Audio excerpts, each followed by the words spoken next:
You see, all we have to do is get on to the frequency of the good that we desire.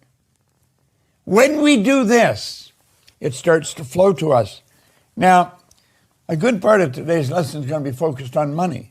And I think that's something you'd all like to attract. But keep thinking. Look at your present results right now. You can only attract what you're in harmony with. So take a look at your income. Take a look at your income right now. If you're in sales, take a look at your sales. I don't care what you're doing. Take a look at the results. That's telling you the frequency that you're living on. We can adjust the frequency. You can, I can. Now, most people have difficulty taking it ahead. They don't have any difficulty going back, and they do that.